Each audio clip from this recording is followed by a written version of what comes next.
সম্মানিত র্যাবের মহাপরিচালক সহ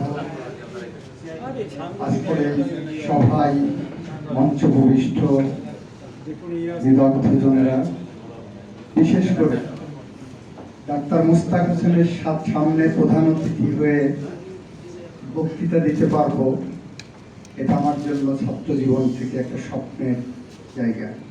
কারণ মুস্তাক ভাই আমার নেতা ছিলেন, এখনো আছেন। মুস্তাক ভাইকে এখনো আমি বাংলাদেশের রাজনীতির অন্যতম আইকন মনে করি। আজকে শেরেবাংলা ফজলুল যে ৬৫তম মৃত্যুবার্ষিকী, সেখানে আমাকে আপনারা প্রধান অতিথি হিসেবে ডেকেছেন। আমি নিজেকে ধন্য, গর্বিত, আনন্দিত মনে করছি।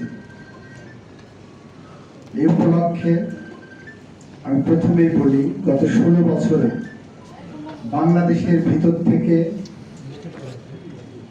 $৯৩ বিলিয়ন লুটপাট হয়ে বিদেশে পাচার হয়েছে বলে তথ্য এসেছে।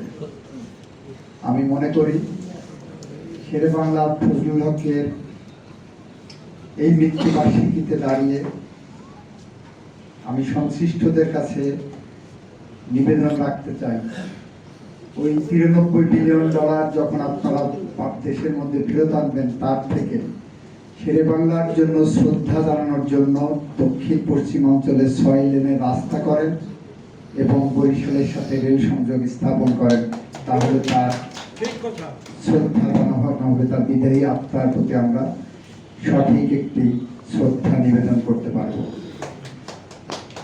সুতরাং $৯৩ বিলিয়ন ১৬ বছরে লুটপাট করে, পাচার করে $৯৩ বিলিয়ন মানে আমাদের প্রায় ১৬ বছরের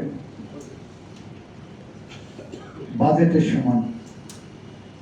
এতগুলো টাকা লুটপাট করে নিয়ে গেছেন। আজকের এই বাংলাদেশে দাঁড়িয়ে আমরা শেরেবাংলার মতো নেতৃত্বের খোঁজ করছি, কারণ একদিকে মাফিয়া, একদিকে অলিগার্কি, একদিকে $৯৩ বিলিয়ন পাচারকারী শক্তি, অন্যদিকে বাংলাদেশের সাধারণ মানুষ শিক্ষার অধিকার, কর্মের অধিকার,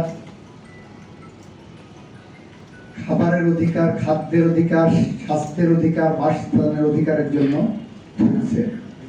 সর্বোপরি বিগত ১৬ বছরে বাংলাদেশের মানুষের যে বেসিক একটা অধিকার চর্চা করতেন, যে তোমার আমার ভালো লাগলো না, আমি তোমাকে পরিবর্তন করতে চাই, এই যে ভোটাধিকার, সেই ভোটাধিকার থেকেও ১৬ বছর মানুষকে বঞ্চিত করে রাখা হয়েছে, যেটা শেরেবাংলা ফজলুল হকের আদর্শের পরিপন্থী। আজকে আপনারা এখানে যারা আছেন, উপস্থিত আছেন, তারা এমন একটি ভূখণ্ডের মানুষ, যে ভূখণ্ডে শুধু শেরেবাংলা জন্মগ্রহণ করেনি, যে ভূখণ্ড থেকে উঠে এসেছে কবি জীবনানন্দ দাশ এবং তার মা কুসুম কুমারী দাস। এই ভূখণ্ডে জন্ম নিয়েছেন অশ্বিনী কুমার দত্ত, এখানে সুফিয়া কামালের জন্ম হয়েছে, এখানে আরজালি মতবাদদের মতো বিদগ্ধ জনেরা এসেছে, এখানে কামিনী রায়, সর্দার ফজলুল করিম, আলতাফ মাহমুদ, মেজর জলিল, যিনি বাংলাদেশকে স্বাধীনতা উপহার দিয়েছেন, এখানে আবু জাফর উবাইদুল্লাহ এসেছেন, এখানে আব্দুল গাফফার চৌধুরী এসেছেন, এখানে আব্দুর রহমান বিশ্বাস, যিনি বাংলাদেশের রাষ্ট্রপতি হয়েছেন বরিশাল থেকে, এখানে হুমায়ুন কবির হিরুর মতো প্রথিতযশা রাজনীতিবিদের জন্ম হয়েছে, এখানে বাংলাদেশের স্বৈরাচারের পতন ঘটিয়ে ৮২ থেকে ৯০ পর্যন্ত জেনারেলদের বিরুদ্ধে সংগ্রাম করে বাংলাদেশে একটি গণতন্ত্র উপহার যারা দিয়েছিলেন, ডাকসুর সাবেক ডিবি ডাক্তার মুস্তাক হোসেনদের জন্ম হয়েছে।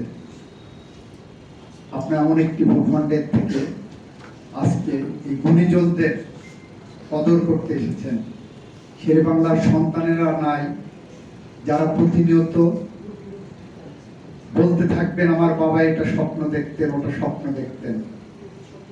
আজকে বাংলার প্রত্যন্ত অঞ্চলে মানুষ গভীর শ্রদ্ধার সাথে শেরেবাংলাকে স্মরণ করে, কোনো লুটেরাদের উপরে থুতু ফেলে না।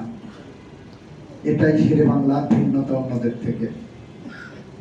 প্রিয় উপস্থিতি, শেরে বাংলা সম্পর্কে ইতিমধ্যে আপনারা অনেক কিছু শুনেছেন। তিনি কলকাতার মতো জায়গায় তৎকালীন সময়ে একজন মুসলিম রাজনীতিবিদ হয়ে মেয়র নির্বাচিত হয়েছিলেন। এটা কিন্তু কম কথা নয়। কলকাতার মতো শহরে, এত বড় শহরে, যেখানে হিন্দু আধিপত্যবাদীরা, যেখানে ওই সময় হিন্দু মৌলবাদীরা লিড করতেন, শাসন করতেন, সেই জায়গায় দাঁড়িয়ে কিন্তু শেরেবাংলা ফজলুল হক উনি আপনাদের মেয়র হয়েছিলেন।